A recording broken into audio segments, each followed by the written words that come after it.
If you remember, was it Barty Farms on Chestnut Street there? They used to kill turkeys there, I think, around Thanksgiving. Used to freak out every night. And I remember as a kid going there with my mom and you hear all this like screaming and like, and then all of a sudden they come out with the turkey, I think I'd rather just pick mine up at the supermarket. Exactly. Look at Al, came in third councilman on. That's a perk. Came in too early, Al. Yeah, what am I doing? You gotta make the grand entrance always laugh. Right. Anthony, how are you, sir? Good, how are you? Great. What is that? What is Dan wearing? Is that a tie? Did he get the memo? Did Dan not get that memo? Oh, Michael's got one. Well, what memo, Ed? I'm sorry. Did I miss that? Listen, you haven't gotten any of the memos in the last years, so that doesn't count, all right? We're back in person.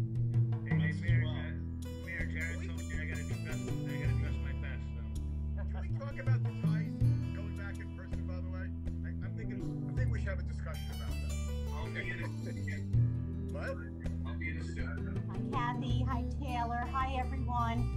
We've got folks still logging in, so we'll give it about another 1 or 2 minutes. So just get comfortable and we can see people are still logging on. Councilman Klein is not joining. Right? Either is he can't over here. So you want me to start Facebook? It's kind of a sad night. A little sad tonight. Our last.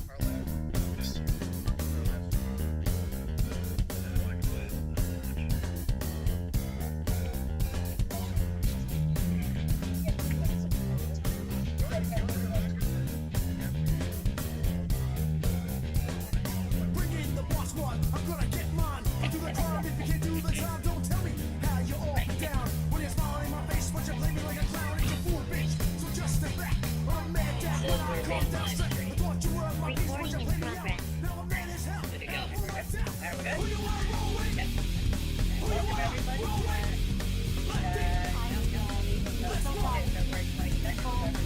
So we'll just give it 1 more minute and then we'll get I will read started. the sunshine statement first, and then I'll do a little bit of housekeeping as well. Okay. This meeting is being held in accordance with the Open Public Meeting Act, and adequate notice of this meeting has been provided as required by law. Specifically, the annual notice was faxed to the West Essex Tribune on the Star Ledger on January 6, 2022. 48-hour notice was emailed to the West Essex Tribune and Star Ledger on Friday, February 14, 2022, and posted on the Livingston Township website. The agenda and resolutions for the meeting are available at livingstonNJ.org. Certain portions of this meeting may be closed to the public for the purpose of personnel and/or other matters as outlined in the Sunshine Law. Decisions made and/or discussed in closed sessions will be made known to the public at a later date. Notice to the members of the governing body and township staff. Okay, why don't we get started and welcome everyone to the update on the legalization of cannabis. Thank you to Recording in the MAWA. progress. Yes, we've got the recording going. Thank you, Kathy. I wanted to thank the MAWA Parent Academy for partnering with the MAWA Municipal Alliance. A big thank you to the Bergen County Prevention Coalition, who will be presenting this update tonight. We also have Chief Jaffe from the MAWA Police Department and John Pascal, principal from MAWA High School, to help answer any questions from our community. It's wonderful that they are here and we thank them both. Kathy Viola and Taylor Levine will be presenting tonight. Kathy is the Garfield Prevention Coalition Coordinator, working on prevention with the main focus of keeping the youth substance free. She has worked in prevention in Bergen and Ocean counties for over 10 years. Taylor is the Coalition Outreach Coordinator, Youth Prevention Specialist. She works with youth in Bergen County that focuses on strategies to inform youth about substances, how they can affect a person, and the importance of being substance free. So thank you to both Kathy and Taylor. Over to you, Kathy. Taylor's going to start us off. Thank you everyone for coming tonight. I do want to let you know that this is being recorded, and I also want to let you know that we will have a Q&A at the end, but you are welcome to put your questions in the chat. This is our disclaimer because we are using an internet-based platform, so we cannot ensure complete security. So we're coming to you tonight from the Center for Alcohol and Drug Resources, which is a program of Children's Aid and Family Services. And Children's Aid and Family Services was the state's first adoption and foster care agency and has been in business in Bergen County for over 120 years. The Center for Alcohol and Drug Resources is over 30 years old, started with prevention around tobacco, and has expanded into other areas as the need has grown. The Bergen County Prevention Coalition is under the center and serves Bergen County as a coalition of concerned members across the different spans and areas, from parents to businesses to other youth-serving organizations, all working towards prevention in our community of substance use. The Garfield Prevention Coalition does much the same thing, only we're centered in the city of Garfield. So welcome aboard. Thank you for your attendance this evening. So we are going to talk to you about the legalization of New Jersey and the cannabis regulation laws. Some of this is a little repeat of what we presented in the last one, but since there may be new members on here, we're going to do a review of everything. So, oops, I went the wrong direction. Sorry.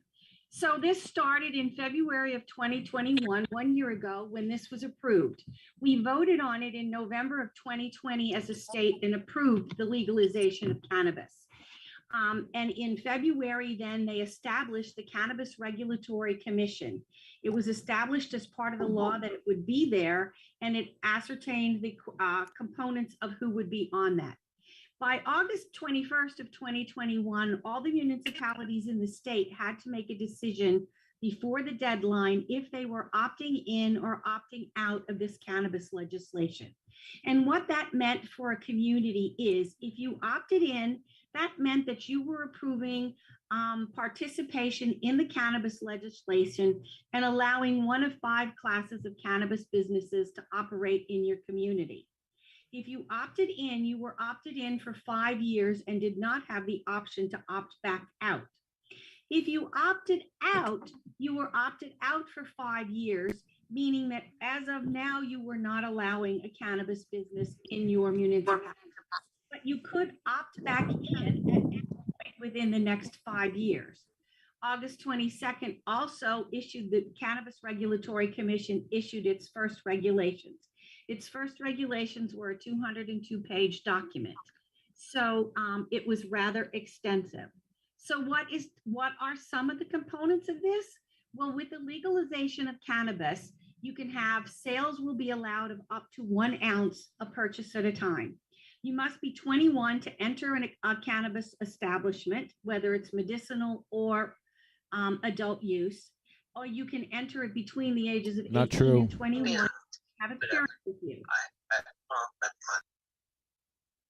Could you please mute, please? We're hearing a little scratching sound. There are also in the regulation many pages on regulations about signage that the businesses may have, the packaging of the cannabis product, how it's labeled as far as strength and the amount of THC and what kind of sativa plant it is or what its cannabis name is and how it can be advertised.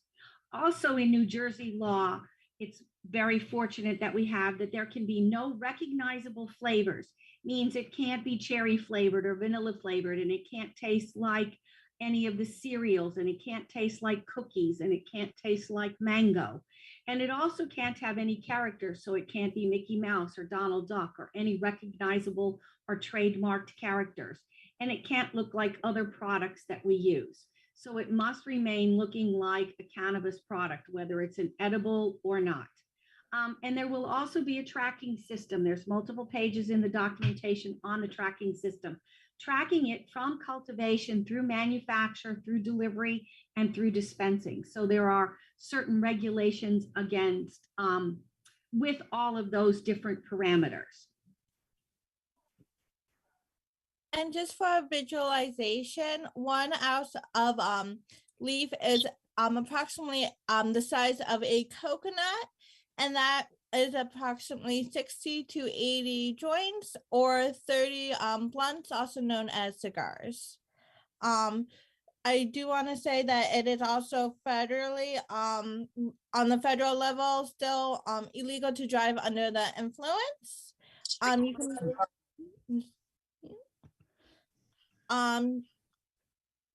you cannot have more than 6 ounces. That is a 4th degree offense. You cannot grow your own, and you cannot smoke in public places. It is still illegal under the smoke-free legislation. So we also have this, is they designed this as a 2-tier framework. So what they're doing is they're trying to make the language a little more common. So regulated cannabis, if it's produced and sold in a licensed cannabis facility or a medicinal cannabis facility, it's called cannabis. If it's not, and it's part of the illegal or illicit market for this avenue, it's called marijuana. Or hashish. More common street names are weed or hash, things like that. Joints. So the common person is Dabs. probably not going to call it cannabis, Hooch. but for the legislation Reefers. and to differentiate between those that are legally dispensed by licensed facilities and Yayo. regulated by the Cannabis Regulatory Commission, as opposed to those that may come in other circumstances and are called marijuana or hashish. So we're learning new terminology and we're getting used to saying it. So what has also happened in this legislation, as part of the decriminalization and social equity, they worked the same language here for both cannabis, marijuana, and alcohol. So if you are under 21, because in the cannabis legislation, you must be 21 to purchase cannabis from any outlet. And also we know that the state law, nationally, it's 21 to purchase alcohol. So for the first offense, you can get a written warning. This was not in the initial legislation. It was amended shortly thereafter in March of 2021. The second offense, you can get a written notice and parents can be notified. The third offense, you can also get a written notice. The problem is that according to the Bergen County Prosecutor's Office, this is not really being enforced at this time. They are waiting to establish a common system across the county on what notification would look like. So that if you got a notification in Mahwah or you got a notification in Paramus, there would be some documentation that you could tell if it was a first offense or a second offense. One of the other pieces of legislation in this law is that if a police officer arrests you for one of this cannabis offense for having under 6 ounces, they could be held under civil liability charges. So right now it's kind of hands off until systems are in place to determine how this will all really roll out for the police officer community. So just know that right now it's still, you have to be 21 to purchase it, but it is a warning system, but all the parameters have not been in place for what that warning system will look like in its final form.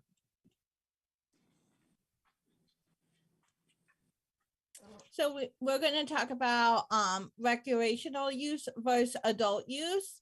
And when you hear the word recreational, you're thinking of something being done for enjoyment, and that term is often associated with youth. However, we really want to use the term adult use because it is for those who are 21 and older, and it's for non-medical purposes, and it aligns with the terms of the legislation. We have even written to them and said we'd like the legislation to say adult use instead of recreational, because we don't want to infer that we only use this for fun.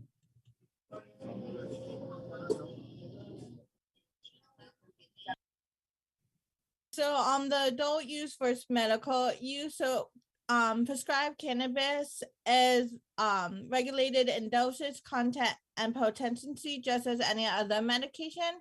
However, adult use can be understood as consumption intended to alter the user's state of consciousness, often with the goal of achieving some sense of euphoria or relaxation. And individuals determine the means for their own consumption. So what's new in 2022? So since things have been passed in late December, early January, the State Cannabis Regulatory Commission approved 10 cultivation sites. And these were approved based on applications that were submitted in 2019. In 2019, all applications were put on hold pending the state voters voting yes or no to legalize cannabis. So all of those applications were put on hold. At the end of the last year, in December, they approved 10 of those applications. They did not approve all the applications that were submitted. Please excuse my typo there in the word applications. They also at the same time approved 4 vertically integrated treatment centers. And the vertically integrated treatment center is one that can cultivate, can package, and dispense. So that is 3 of the licensees in one area. Applications are currently being accepted for cultivation, for manufacturing, and testing. Starting March 15th, applications will be accepted by the Cannabis Regulatory Commission for retail sales. So there is a lengthy application process. If you want more information on it, you can Google New Jersey Cannabis Regulatory Commission and you can see what all the parameters are. One of the requirements for the retail application is that you must have prior municipal approval, which means that if you are a community that opted out, your application is probably not going to get approved. There are also issues in the regulations that are dispersing the licensees across the state, north, central, and south, to make it easy for consumers across the state so they're not all bunched in one area. So that's what's happening new in 2022. So March 15th, applications will open for retail. They're currently accepting them for the other areas. Oh, switch.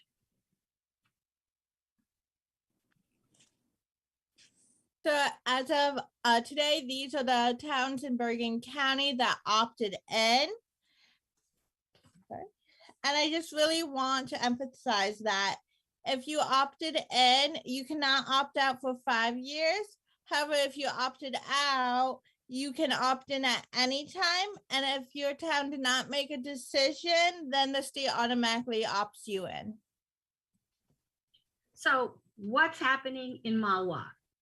Mahwah has looked at this ordinance and initially was opting out, which gave them the liberty of being able to opt back in at another point in time. They're currently looking at ordinance 1959, which would allow the zoning area on Route 17 North in a former gas station site. You can see its block and lot number in Zone B40 that would allow one cannabis retail business. There will be some discussion at the meeting on February 24th. We were notified of late in day, maybe some discussion, but the vote will be carried over to the meeting of March 10th, 2022. It's had its first reading. This will be the second reading on March 10th and the voting for it. So as it stands, there is the possibility that Mahwah will adopt an ordinance allowing one retail cannabis location. Wow. Okay, so there are different types of licenses that the state is allowing. They're into different classes and categories. So you can have a cultivation site, which means you are basically a grow house.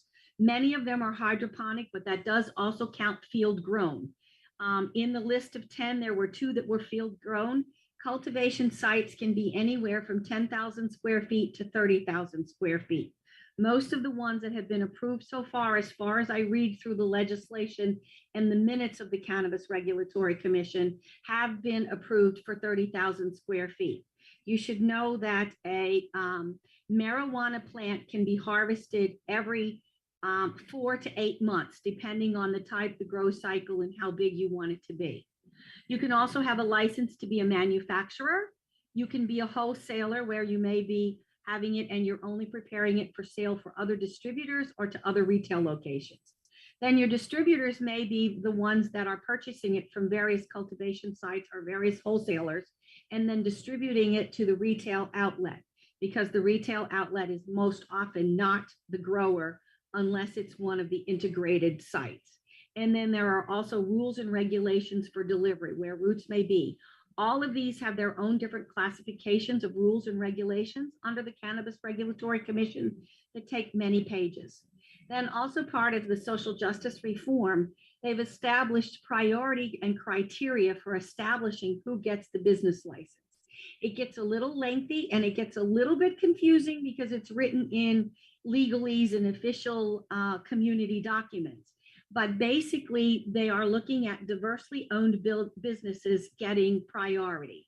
That's primarily people of color, it's veterans, and it may also be those that have adjudicated marijuana offenses for under 5 grams, which is approximately 1 3/4 ounces. So you might have an arrest on your record that's been expunged and adjudicated for a minor marijuana offense. If your minor marijuana offense also carried things as far as paraphernalia, sales, or other qualifications, then that may eliminate you because those are higher charges. Social equity businesses, they're also looking at women-owned businesses and those things. And when they must be an active part of the business. It can't be that it's a 51% minority or woman-owned business on paper only. They must be an active part of the management of the organization. There are also requirements of hiring employees to hire local first before you hire out of the area to give people jobs along that. They've also created impact zones, which are based on the socioeconomic level of the community, the population of the community, the amount of cannabis arrests that they have had in the past, and a couple other categories that create an impact zone. In Bergen County, Garfield is the only impact zone that's been identified. And then there are micro businesses. Micro businesses are businesses that are under 2,500 square feet and under 10 employees, which is probably what most of your little retail businesses will be. The interesting thing is the state has authorized 37 businesses, retail businesses, but there is no limit on the number of micro businesses that can be established. They also have the parameters that they can review the number of businesses allowed to have licenses, cultivation, manufacturing, wholesales, distributors, retails, and delivery based on consumer need as it grows, and that can be reviewed and expanded in 2 years. So that's what's happening right now as we monitor the Cannabis Regulatory Commission minutes and try to stay on top of this ever-changing.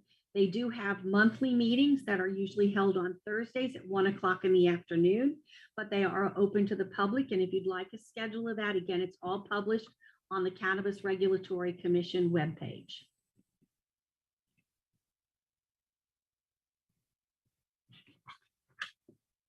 So how has legalization impacted use in other states? We're looking at what's happened in other states because often it will mimic. So we have legalized cannabis use in the first states were California, Colorado, Washington State. So we have watched them very closely through annual reports published by HIDA, which is the high intensity drug trafficking areas. And what we have found in the states that have proved it is that basically the perception of harm in youth has gone down. If it's legalized, it can't be harmful, is the perception based on survey after survey. And there are national surveys on drug use and expectations from young children. In Michigan, young adults 18 to 25 have the highest proportion of youth cannabis, but the age of onset in all 3 of these states that we're talking about has dropped. The perception of harm has dropped and usage has gone up. In California, individuals 12 and older continue to have the highest rate of past month usage after legalization of other states. So it's interesting to watch. We don't expect, because human nature is human nature, we don't expect this to be much different when it comes to full legalization in New Jersey.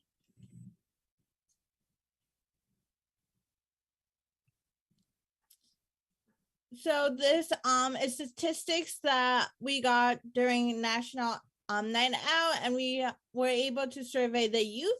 So 13 believe that marijuana is more safe post legalization. 65% believe more youth will use marijuana now that is legal, and 46% of youth report that their peers currently use marijuana.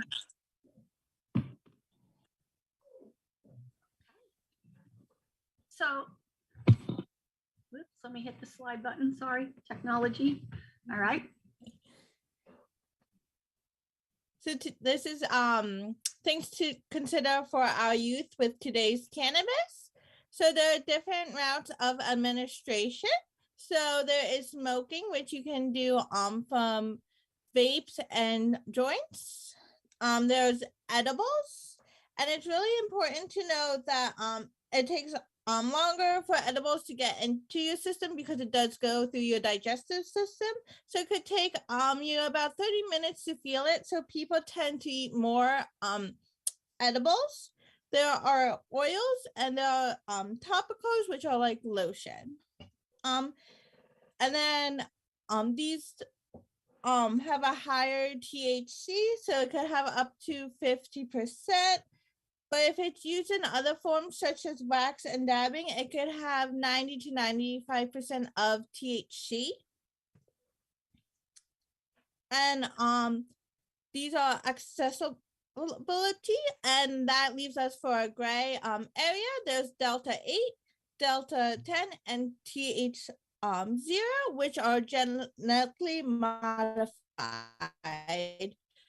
to get into that gray area. So and there's also with youth a lack of accountability. So we're going to talk a little bit about this because this is a gray area. This is not an area that's covered by the new New Jersey cannabis legislation, but this is something that's relatively new. It's relatively accessible almost everywhere. So we did want to notify you this as we're having you to speak. So genetically modified, the cannabis that's regulated under legislation, both federally and the state, is called Delta 9 THC, Delta 9 cannabis. And what they have done is through genetic modification, GMO, they have shifted the formula for it, or the way they grow it a little bit, and created Delta 8 and Delta 10, a little to the right, a little to the left. And these are non-regulated by the FDA or the DEA as of right now. And so they're readily accessible, but they look like other products. They can be very strong. You can see that the average dosage of a medicinal marijuana is regulated at about 10 milligrams per dose. You can see that this package of pineapple cannabis flavored gummies has 500 milligrams in this package. So if you're eating more than one or two at a time, you're increasing your dosage by a lot. Now, these are also regulated and allowed because they come from the hemp plant. The hemp plant is a sister sativa plant to the THC Delta 9 plant, and it's just a little genetically different. And on cannabis and CBD products, it's not allowed to have more than 0.03% of THC. And THC is the active ingredient that gives you the hallucinogenic qualities. So these say that they come from the hemp plant, but they also have very high milligrams. So if you're eating more than one of them, they can do it. These look like Pop Rocks. One of these is also supplemented with caffeine, and the other one is supplemented with GABA, which is like a melatonin and makes you sleepy. They again come in all kinds of fun, enticing flavors. I will tell you that based on my age in the store where we purchased them, this CBD double shot, which you mix with a fluid and drink at 350 milligrams per serving, the gentleman in the shop said, oh no, someone my age could not take that. It would be much too much detrimental. It would be way too strong for me. So we just wanted to make you aware of these. These are not covered under the New Jersey cannabis legislation. They're not covered under federal regulations. They do fall into the area. They are legal under the Farm Act of 2008 because they come from the hemp plant. But we wanted you to know that they are out here. Kids are using them, and they're readily available in many liquor stores, little bodegas, and other places. So we're just informing you of the current environment. These are just some pictures that we took in some of the stores and some of the bodegas that we've been in to show them on sale.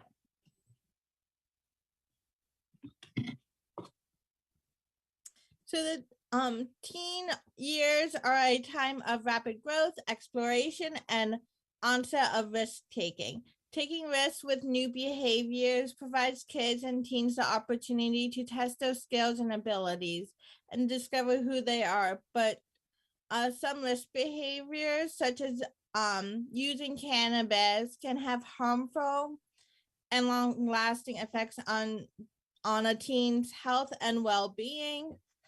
So some of the risks include and long-lasting effects include difficulty thinking and problem solving, problems with memory and learning, impaired coordination, difficulty maintaining attention, and negative effects on school and social life. So we just wanted to bring your attention to some of those because sometimes we think that cannabis is harmful and it doesn't have anything. So how you may notice it is you may get red or constricted pupils dilated. They may avoid eye contact. It may slur your speech, similar to being a little bit drunk. You may be abnormally quiet or abnormally loud because cannabis is also a suppressant for your system. So it's going to affect your body coordination. It's going to do those things. It may make you sleepy. It may also make you hungry. We know that everybody talks about the munchies. What's interesting today is marijuana still may have a smell to it. A lot of times it smells less sweet. It smells more smoky or grassy. But if it's being vaped in a vaping device, you probably will not have any smell at all. You may only smell it if they are smoking it in leaf form. And if it's an edible, you're not going to smell it at all. You will not notice it. So we do want to just call your attention to those, that these are some of the signs. Can they also be signs of other things? Yes, but these are signs that may indicate you're under the influence. So as we talk about things and this legislation moves forward, and there will be people having cannabis, just like we ask you to put your liquor in a locked liquor cabinet for the safety of those under 21. For those in the safety of under 21, we would also like you to have a responsible storage of your cannabis edibles. That means please put them in a locked container away from your pets, away from your children. Recent reports from several of the hospitals in the county have reported an uptick. Since the legislation was voted on and acceptance has grown, they've seen an uptick in emergency room visits due to cannabis ingestion that was unexpected. So by young children getting candy that happened to have cannabis in it, or elderly population that may have gotten it. It's also been known that veterinarians have seen an increase in it by asking several patients that have brought their pets in, were they around or did they eat any cannabis edibles? I do know that in South Jersey, there was a report in the state that someone handed out cannabis edibles as Halloween candy because they looked like gummies and they were packaged very similar. So just like with alcohol, we just want responsible storage of your cannabis edibles if you have them in your home. So every third Thursday of the month, Bergen County Prevention Coalition has the meeting. And if you're interested in attending, you can email me at tlevine@castnj.org. I can also put that in the chat for the link. Okay, and this is our contact information. At the same time, I'm going to address a couple of the questions in the chat box. And it's one person's comment is that they say that the people that say it's hallucinogenic are the same people that says it has no medicinal value. It does have medicinal value. It's been studied. We do have medicinal cannabis in this state to treat various treatment conditions. When it first started, it was only allowed medicinally for 7 conditions. It has been expanded due to that. One of the tricky parts that we have with studying it as a medicinal value is because it's not legalized federally, there are only a couple of grow sites in the country that are allowed to use to be tested, so that for any testing that they do for scientific research, it is the same cannabis product that's used in every test. If it becomes legal at a federal level, then the FDA can change that, and there might be the ability to do more testing and have better studies, better blind studies on the medicinal value of cannabis. Has anyone died because of too high of a THC level? I think it was reported in some of the other states that there might have been children, but oftentimes the signs are just vomiting, severe lethargy, and you're taken to the emergency room because you're just not quite yourself. What is the link between cannabis use, mental illness, and depression and anxiety? I'm not a mental health expert, but there's a lot of studies on it. They have done looking at, can cannabis be used to help depression? I don't know what those answers are. That would be someone in the medical profession to answer that question. And that is not us. We are prevention, and I can't give you a strong answer to that question. I do appreciate it. We do have conferences sometimes that we will have medical professionals on. If I find information on links or legitimate studies for that, we can forward it to Carolyn and she can share that with you.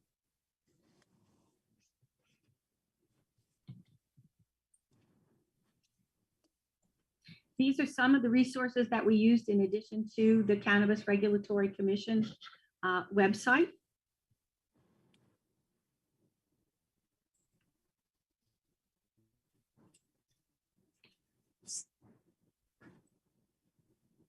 And I know that we have the chief on the line and our school principal, our high school principal on the line. And please excuse me, I'm having a brain freeze on your name. My apologies.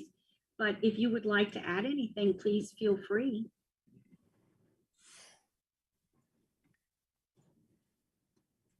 Good evening. John Pascal, I'm the high school principal at Mahwah. I think what I would want parents to consider is that school policy is very different than the state law on the legalization of cannabis. So in the world of schools, the policies still remain the same because we're dealing primarily with children who are less than 21 years old. So I think what I would say to you is that any school, no matter what the high school is, any high school is pretty much a slice of society. And so there will be students at, I don't care what the school is, there'll be students at every school who will experiment with marijuana, with alcohol, and other substances that may be available to them. Some of it is for a variety of reasons. In my experience, some of it is for self-medication. Perhaps there's something going on that's undetected, and kids will experiment so that they feel in their head and in their body the way they think they should feel. And sometimes that happens at the high school level.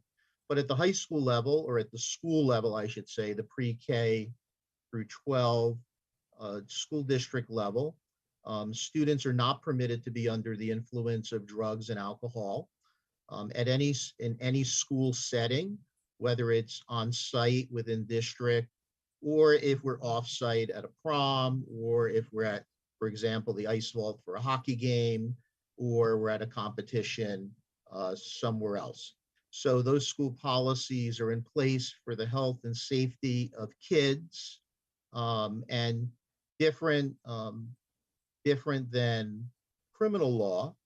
School law requires students who are identified as being under the influence to be seen by a medical doctor and cleared before they return to school, and to have a drug and alcohol screening. For school personnel, we're not doctors. Generally, our determination for sending someone out is for health and safety reasons, and really for a therapeutic follow-up, rather than a criminal follow-up.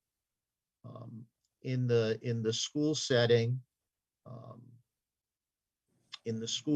our goal is to make sure that kids are healthy and safe, and that they are able to learn, okay, free free of that.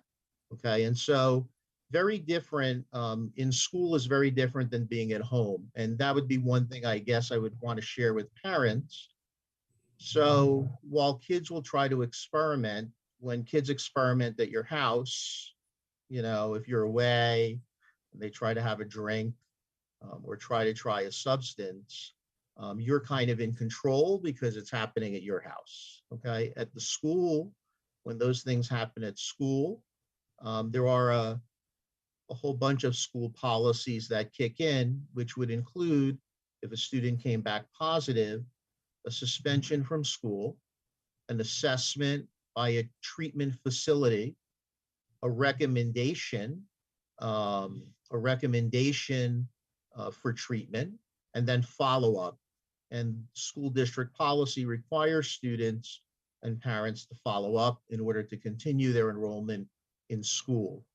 So there are a lot of procedures and policies in place at the school level to keep kids healthy and safe. There's a lot to do if a student is caught under the influence at school. In my experience, most kids who are caught at school generally may not be smoking marijuana at school. It's usually accumulation of smoking over a period of time that lead to behavioral indicators that finally a staff member notices something's not right and we send the student out. Okay, it's very rare that a kid is going to smoke or drink alcohol in school.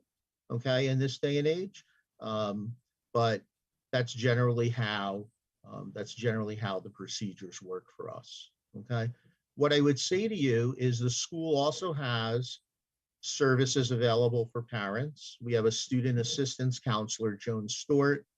She's a counselor that works with students for all kinds of issues, all kinds of crisis issues, if you will. But she's a resource for parents. You can call her confidentially, and she can provide resources for you that really have nothing to do with us as a school, but she can give you resources if you need them. Okay. One of the things I would say to you is having two kids in college now. I'm almost at the end of the road with my kids.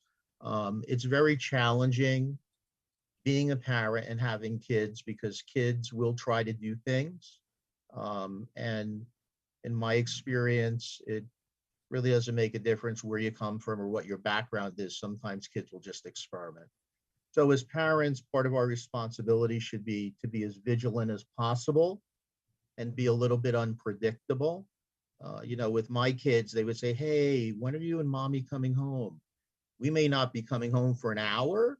I may say to them, okay, so we tried to keep them guessing a little bit so they didn't get comfortable.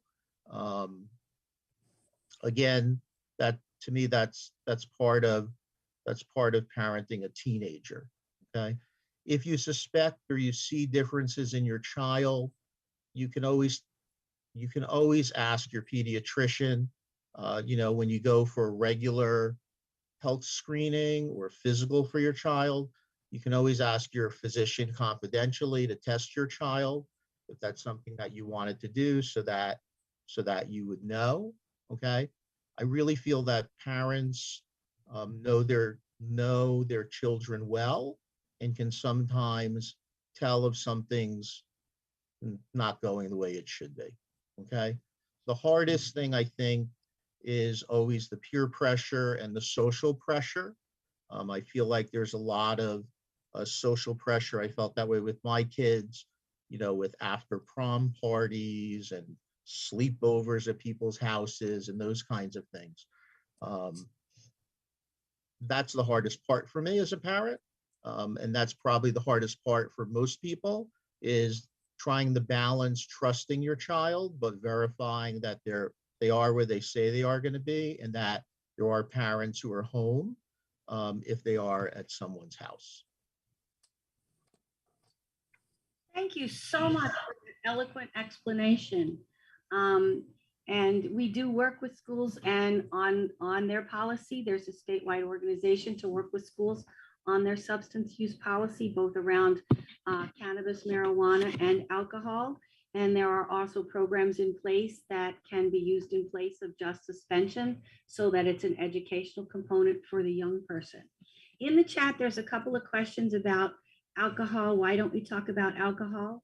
We do talk about alcohol. We do have prevention education programs on alcohol. This happened to be tonight's presentation on the legislation around cannabis because it's kind of new. There's a lot of myths out there about what it is. So it's an ever-changing environment related to this cannabis since it was approved and voted on 18 months ago, but we still don't have it fully in place. It, like alcohol, still has 21. We do educate young people on that.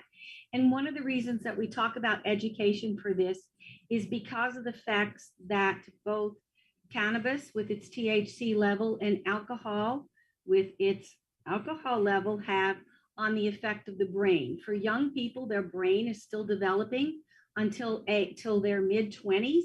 And the biggest part of growth occurs in the brain between ages 18 and the mid-20s, which is oftentimes the largest time for binge drinking. It may be the inception of experimentation with cannabis. So we want to protect brains because both of those elements affect your brain and can have long-term changes on the development of your brain or lack of development of the brain. So we do education on both alcohol and cannabis. This presentation is on the new legislation and where we are with it. And one of the concerns that we have is there's a lot of things in here on why is it a benign substance. It is a system depressant, so it can have effects. It can have different effects on different people based on your biology. Some people it has very little effects. Some people it will have more. Same as alcohol or any other substance that we put in our body, even food. Some people are allergic to some things, others are not. So it's no different in that regard than anything else. One of the concerns and one of the reasons that there's focus on THC, in addition to this new cannabis regulation, which is growing across the country. We now have, I think we're up to 37 states that have legalized adult use cannabis, is the fact that the THC level is so much higher than it has been in the past through genetic modification. In the 70s, the best cannabis that you could purchase had a THC content of between 8 and 12%. Now you can grow leaf cannabis with a THC content of up to 50. And if you distill it down into a cannabis oil or a wax or a dab, you can increase that THC level up to 90 and 90%. So it increases its toxicity level. And that's what can be a concern to people. So we are not here on either side. We are here to just give you information and hope that you found this information informative and you know where you're at with the legalization as it stands as far as New Jersey.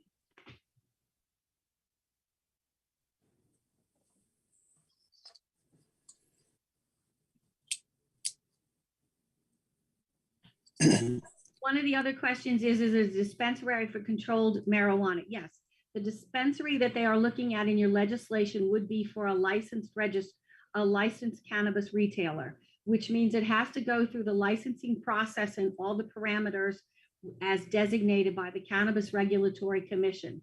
They also have to have places in place and protocols that they would ID, only be 21 or over, just like we are supposed to card every place for any tobacco, nicotine, or alcohol purchase.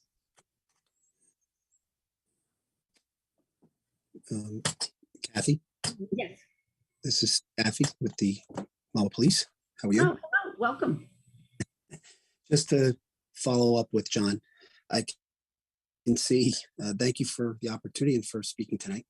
I can tell from a lot of the advocates peppering in the chat, there's a mixed, I want to make it clear on my end, which I've testified prior at council meetings, I am not anti-fighting the legalization. I think what needs to be discussed importantly, just as many are peppering that we're demonizing only cannabis. I think, as you've said, we're dealing with a new normal of cannabis, which has been alcohol, has been something we've all been working for the 40, 50 years since Prohibition when it's been legalized. So it's been something that's far more documented of the successes and the failures over decades, and obviously the negative aspect of it. So that's why it is important to discuss it, and we are making more of a focus on cannabis as you opened up this night with stating that it's a new thing for us to be dealing with. I do always like to point out that the reason it's cannabis, as much as you said licenses, I've always said this is revenue driven because the reason it's cannabis, marijuana is not taxed technically. So the word to give it to cannabis is so that we in law enforcement or in oversight authorities, no one can go have unlicensed purchased because then it wouldn't give revenue. So that's the difference of where we get it from someone that's going to get it from the black market or have some other issues or were to grow it their own. I would be far more supportive, as I've said many times, that we should have expanded the medicinal use, which many don't know. If you have the medicinal license, it was very well regulated. You had your card and you had to keep it in certain packaging up to the certain amount. And it was a very easy way for us to recognize it in law enforcement, whether it was in traffic stops, right, or traffic enforcement for impairment, that if you were, or you had it, or even if it was smelt within the purview prior to the legislation change, all you had to do was show the card and then it was in the package that came from the medicinal use. It was a very easily identified tool to make sure there was compliance. What we don't have now, which I've said many times is, and everybody's ignoring and the advocates don't want to speak about it, is there's no measurement tool. We all know, as you covered very well, the majority are going to, if you're not smoking it as the leaf and you're doing it with an edible, and or vape or oil, which in our experience, particularly in the last 2 or 3 years, even before the legislation change, far more leaf marijuana we were coming across. We were coming across larger volumes, probably over 50 to 60% was in the edibles, edible, but particularly the cartridges, right? So it's not going to be the smell. And that dictates to the problem of traffic safety, that you will not smell it.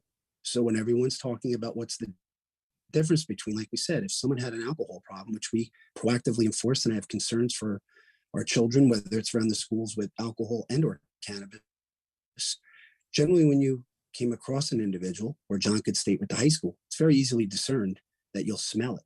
It's a very easily thing. You smell alcohol. There's no way around it. It is not as easy because the majority of people entering this, I think, in this new normal, or those that are just starting off, will more likely do the same thing as you said, do it in the vape, do it in the edible.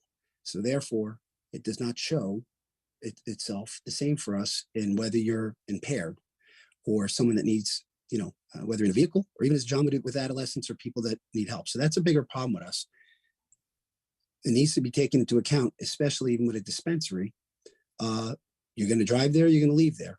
The concern is there's been no readily available tool, which I've stated before, unlike we're all familiar with alcohol, and we have signs that are a little more obvious, particularly the smell, slurred words, and the like that everybody may be, or field tests. But more importantly, you had a legally accepted by the state measurement tool, which everybody would realize as a breathalyzer, and a certain number. It is not disputed that there is no acceptable tool for law enforcement, for traffic safety, to minimize the impact that it will have. And that is the bigger concern, particularly around our area, particularly around this location. But I'd say no matter what the location is, there's a large concern. And as you referenced earlier, there were many states that we can kind of look back at for 10 years. If you do look at Colorado, you do look at Washington, and you do look at California, which, by the way, expanded more on its medical, right, and allows 8 plants per person. So you could stay at home and do it yourself, but then there's no revenue if you don't allow the plants. They did see an uptick in traffic fatalities, separate of alcohol. Your reference to the HIDA, there's a recent study that just came out from Rutgers, the Rutgers Policy Lab, that was only released several weeks ago. And I'm just going to touch base on it, that for specific to New Jersey, it notices that between 2015 and 2019, the Rutgers Policy Lab had been taking statistics of both alcohol-related fatalities, as well as started to measure those involving cannabinoids. And it went from 34 or 6% of all fatal crashes in 2015 to 106 or 16% of all fatal crashes in 2019. So that's a study that's very in its infancy, but from a very respectable lit, non, political in its course. So it is something just here. And again, that's fatal crashes. When I say there's no measurement tool for us, that's because generally involving a fatality, there's going to be blood work drawn. It's a whole different operation than the normal enforcement in regards to traffic and public safety and pedestrian safety that I was talking about. So there is something a little more specific to New Jersey that's fresh out, a large, a robust study that was just done out of Rutgers. So that's more of the concern as we discuss this, both at the level for John, but more importantly for myself, or on the law enforcement aspect, in which I am still charged, whether people like it or not. I am, for the public safety, I have to give the component of opinion from experience, from what we see. Everybody can assume.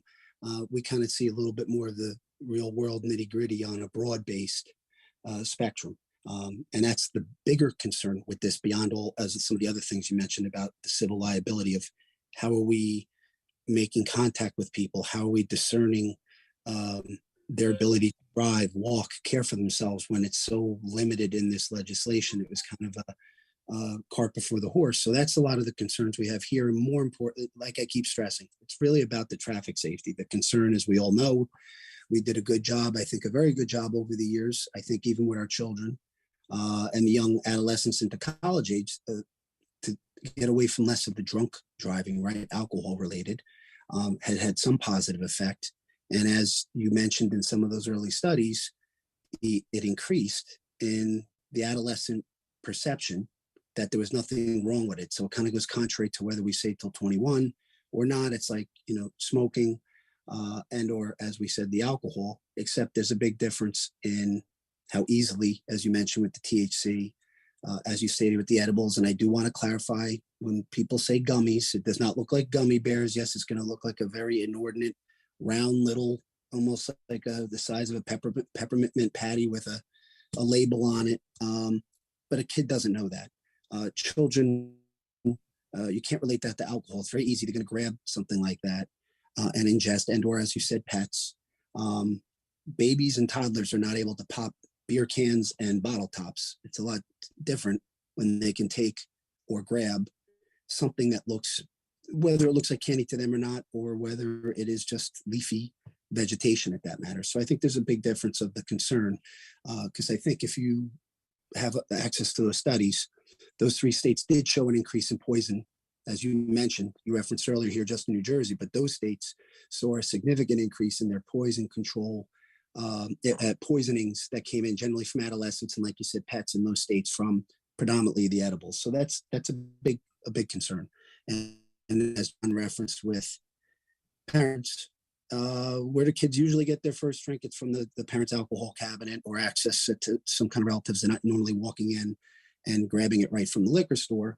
That would be the same concern here of the easier access as more, parents and whatever may be partaking as well, and the access to that. And it kind of goes along what you said, that perception to them of use diminishes that it's anything harmful. So I just wanted to touch upon some of those topics that's more of the concern I have coming from this, particularly in a dispensary, not as much obviously manufacturing. If it had been one of the other licenses, as you stated, that's a whole different thing. If you're cultivating, you're getting 4 deliveries a year after the grow of that particular time. People are not coming and going there, utilizing it like a liquor store and or dispensary situation. And some of the other ones you said, like labs and the like. The worst in regards to myself in traffic safety and public safety is more in the dispensary mode, because of it's actually the customer-based location for everybody to come and go. And predominantly, especially on a highway, they're going to be driving. There is a piece in your legislation for the city that says that they would not be able to consume it on the premises. So that's no, I know, Kath, but what we would say with that, if you partake it with what you just said, how we can't introduce or to question people, it's very contradictory to this. Is what I'm saying. Legislatively, they said it, but then on the flip side, read the legislation, and we can't go make introduction or start questioning people whether it's smell or check their person for an amount under an ounce or larger than that, which is smaller than a quart or bigger than a quart Ziploc bag. we can't. It's a very contradictory statement to open ourselves up from liability. So it sounds good. It's a Right. great optic that they like to state, but they have handcuffed us in the ability to enforce that, which I've also stated to the township. We wouldn't be able to do it. I won't be doing anything with our officers in the law enforcement capacity within the property. So like I said, it's a catch-22 on that. It sounded good. I'd also like to add where how it made sense of how they added alcohol to that context when we're trying to worry about adolescents. But many aren't even aware that they allowed psilocybin, right? As we all know, mushrooms. When we talk about hallucinogenics, I'm not even arguing that with cannabis, but clearly psilocybin is a category. Mushrooms, many would know as, is a psilocybin, is a hallucinogenic that slipped into this legislation as well. That minor possession of that is allowed and legal, which is totally different than medicinal. Unless Peter Leary is your providing doctor, I don't know where the psilocybin comes into play on medicinal uses, but I digress. So I apologize about that. But yes, just to touch base on some of those things. Yeah. So one of the other questions was in here about cannabinoids and the cannabinoid system. So cannabinoids are my tongue doesn't want to work tonight. All our bodies have cannabinoid receptors, and THC is part of that system, and it acts on our emotional system. It acts on our cognitive development and our physical processes. It's in the two categories of CBD1 and CBD2, which is not necessarily the CBD that we're talking about in these products. It's the category of the cannabinoids. It's a little complicated medicinally. It's probably one of those things that's easy to Google to understand. And that will do a better job of explaining it than I will do at this point in the evening. But they are natural processes in our body. But what happens is when we overload a natural process in our body with the same system coming from an outside source, our body no longer knows how to process it. So whether it's heroin or other cannabinoids or other pain medications, if we put too much of it that comes to our body from an outside source, not a natural source, it shuts off the natural production of what our body would produce. And that's where it can create the harm in our body. Alcohol is the only substance that we abuse that affects every system of our body. The other substances that we tend to abuse were originally designed to mimic some quality in our body to help enhance that attribute of that particular enzyme receptor or process for our body.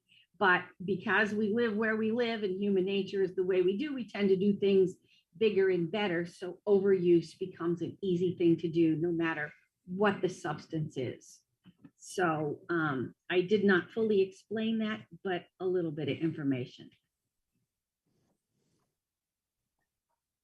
So it looks like I think we've answered pretty much the questions. There were some questions in here about mushrooms. There's still questions about the strength of cannabis and so forth, but I think we pretty much have answered them.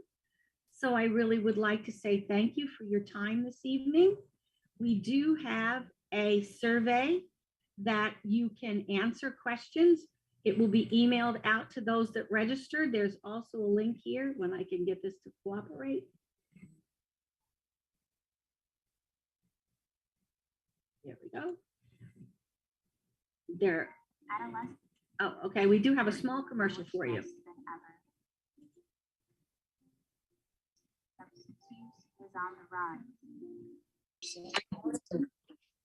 We did 8 rides at 3 other divisions.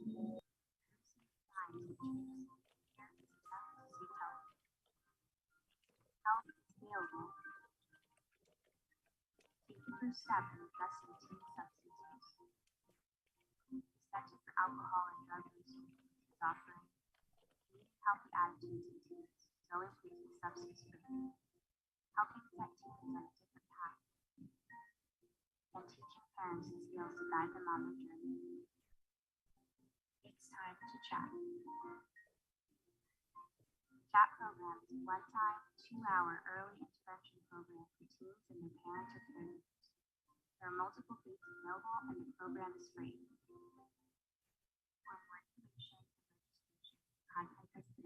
What happened to the audio there? That is a program that we run if you are concerned about early experimentation.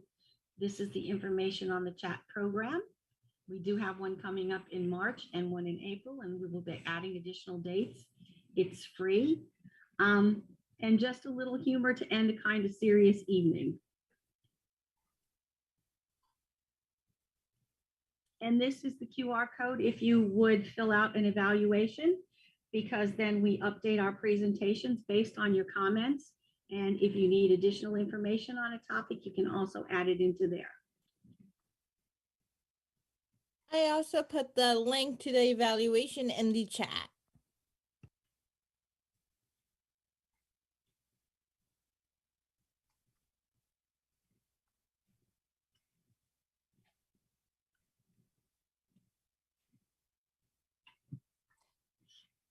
Thank you, Kathy. Thank you, Taylor, Mr. Pascal, and Chief Jaffe. It was really informative and appreciate it. Thank you. Thank you to all who We attended. at Livingston just salute them and thank them and are proud to be part of the county for all the work that they did. So that was one thing I wanted to mention. Also part of that was a presentation by, I'm not going to remember her whole name, by Karen, I don't know her last name. Pryor from PSCG. She mentioned that beginning March 15th, the moratorium on bills not being paid is going to come to an end. So if there are residents who do have past due bills and that are having problems paying them, they're asking them to please reach out to 1-800-436-7734 and make some type of financial payment arrangements. I'm sure they'll be happy to work with you. This is not anything about trying to get all the money at once, but the moratorium does come to an end. They need to start collecting, and they don't want to see electricity turned off. So as I said, any residents with issues, please, 1-800-436-7734, which is the number on the PSC&G bill, and please do make arrangements so it's not so before it is too late for these things to happen. I think that's right. The other thing I was going to say is that in addition to all the stuff that Jen is doing, I actually had 2 in-person meetings this past week. One was at the beginning of the discussions about the pools. We know that, one day the pools, I'm not saying what's going to happen in the future, but the discussion is starting again to start up and getting some revised quotes from LAN, I believe it is. Barry, is that the name? LAN? LAN? Yeah. Right. Who's going to give us some revised quotes on where we are today based on where we were 2 years ago as COVID was hitting with the pools. I met with Steve Kroll and Alan Karpus, co-chairs of the 2020 committee, and was in the meeting as well, as was Jen Walker. We will be meeting again soon, but it is the beginning of that process as well. And I'm also happy to report that LMAC will be meeting again in a few weeks. Jen already put the date out there. So it's nice to see, in addition to all the outdoor events that will be taking place, it's nice to see that meetings are ramping up again, and hopefully things are coming back to a little bit of normal. So it gives all of us a good feeling in the town. We will move on now to the public portion, comments on the public portion. Clerks, have any written public comments been received for the second public portion pursuant to the remote meeting notice provided for this meeting? If so, will you please read such comments into the record? Have none, Mayor. I don't have any either. Great, thank you. Then may I have a motion, please, to open the public portion comments on any subjects? Motion to open the public portion, Mayor. I'll second. All in favor? All right. At this time, any members of the public who wish to make a comment on anything, says Carolyn, we need to make a correction here, and a comment items that use the raised hand feature on the Zoom video conference, or *9 on the telephone, or *6 to unmute.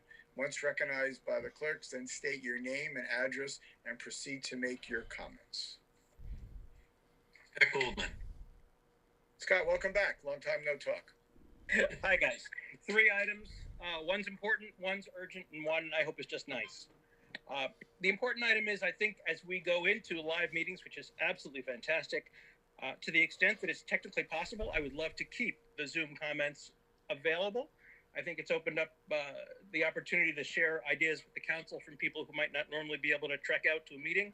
And I don't see any reason why we couldn't accommodate a hybrid style, at least for a while. Thank you. People get a chance to interact with the council without having to put everything down in advance. Yes. Yeah, we are.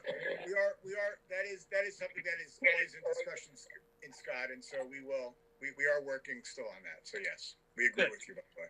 We agree with you. I hope you agree with me on the second one, which is the urgent item. Barry, I need help at electronics recycling. It was on the agenda last time, but I got a note just before the start of the council meeting tonight from the recycler about the condition of our box and what's there. This thing is kind of like dishes in the sink. If you stay ahead of it, it's no big deal. But Right, once the it more they gets away see, from the more people feel entitled to dump it. I will. I'll get with DPW to get on it tomorrow. Okay, thank you. Sure. And the nice item is we didn't really get into it tonight, but we're finding a replacement for Pearl on the LEC for Pearl Wong, and I'm going to be the first of many to say that she's given us 15 years of fantastic service. I hope that we're going to be able to do that. The LEC will be able to do as good a job as it has done without Pearl, but I want to be the first one to say that she's going to be missed and she's going to be difficult to replace. So thank you. Thanks, Scott. Thank you for everything that you continue to do for the town of Livingston as well. Thanks, Mayor.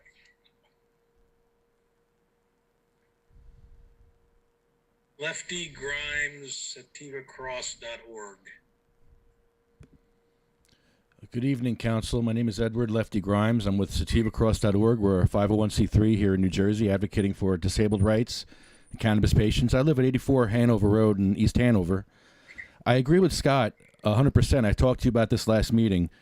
Do you have an ADA coordinator there in Livingston?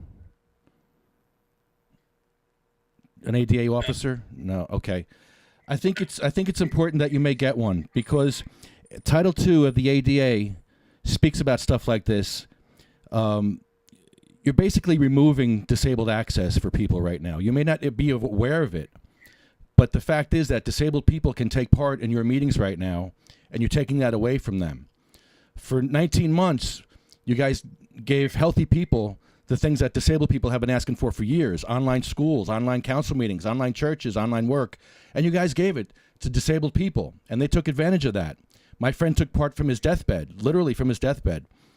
And you have disabled vets, you have homebound people that can't take part if you go back to the in-person meetings. People that were taking part cannot take part, so you are taking away disability rights from people. And before you do that, you need to talk to the ADA coordinator, according to Title II.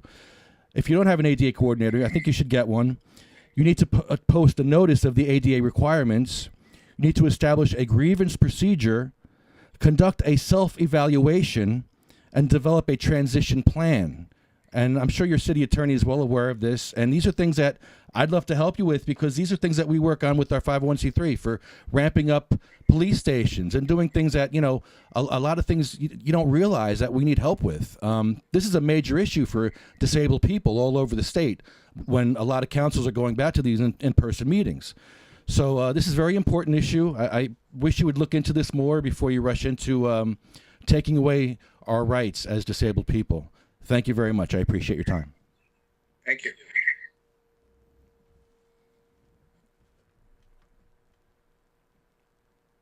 Jeff King. Jeff King. Good evening, Jeffrey King, 24 Elizabeth Way, Eatontown. I just would like to echo the comments of Mr. Grimes and say that I would like to see more access and more consideration for disabled people to be able to participate. Really think that it's compassionate and it's the right thing to do. So I'll leave it at that, but thank you very kindly for taking that into consideration. Thank you.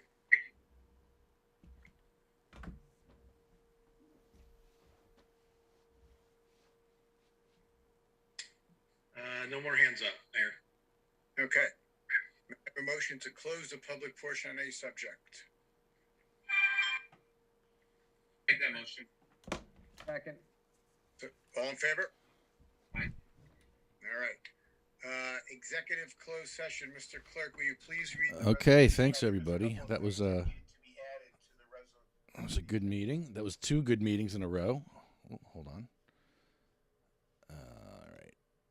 Cool. Thanks for tuning in. It was a 2 for Tuesday. 2 for 2.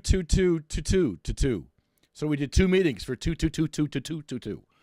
So there you go. You got your 2 meetings and you got your 2 twos. So I hope you all enjoyed your 2. So good stuff. Hopefully the Livingston will consider what we talked about. It's a no-brainer. And if you know someone in a wheelchair, if you know someone who's sick and dying or homebound, yeah, you'll get it. And you'll probably do something about it. Oh, I didn't mention. It's all right. I think they're on board. I think they get it. All right. Ladies and gentlemen, we'll talk to you on Thursday. Have a wonderful night, everybody. Hashtag they shall grow. They went with songs to the battle. They were young, straight of limb, true of eye, steady and aglow.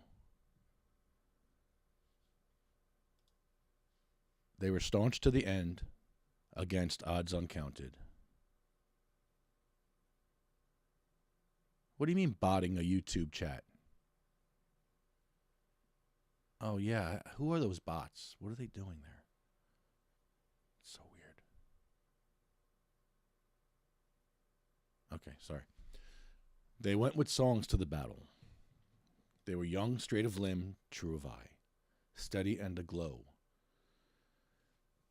They were staunch to the end against odds uncounted. They fell with their faces to the foe. They shall grow not old, as we that are left grow old. Age shall not weary them, nor the years condemn. At the going down of the sun and in the morning, we will remember them.